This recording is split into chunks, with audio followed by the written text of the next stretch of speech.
बिस्मिल्लाहिर्रहमानिर्रहीम अस्सलाम वालेकुम। क्या आपके हाथ और पाँव बार बार सुन्न हो जाते हैं? हाथ और पाँव का सुन्न होना मामूली सी बात है और ऐसे टिश्यूज़ खून की नाली पर दबाव पड़ने की वजह से होता है। बाज़-औक़ात हाथ पैर गलत अंदाज से बैठने की वजह से भी हो सकता है या कभी कभार ऐसे नर्व्स पर दबाव पड़ने की वजह से भी हो सकता है।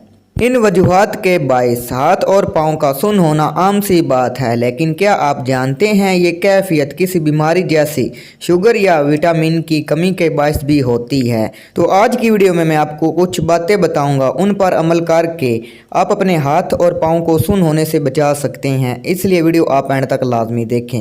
वीडियो शुरू करने से पहले हमारे चैनल को सब्सक्राइब करें और साथ ही बेल आइकॉन को दबा दें ताकि हमारी नई आने वाली वीडियो का नोटिफिकेशन आपको मिल सके।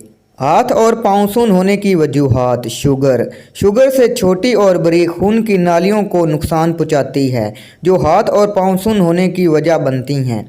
ऐसे में हाथ और पाँव की सलाहियत कम होने का खतरा भी बढ़ जाता है क्योंकि इस तरह आप गिर भी सकते हैं। विटामिन की कमी। हाथ पाँव सुन्न होने की शिकायत ज़्यादातर उम्र सीधा लोगों को होती है या फिर इन अफराद को इस कैफियत से गुजरना पड़ता है जो खाने में सब्ज़ी तनावल करते हैं, क्योंकि ऐसे अफराद खून की कमी का शिकार होते हैं। इनके जिस्म में विटामिन बी की कमी वाज़िया हो जाती है।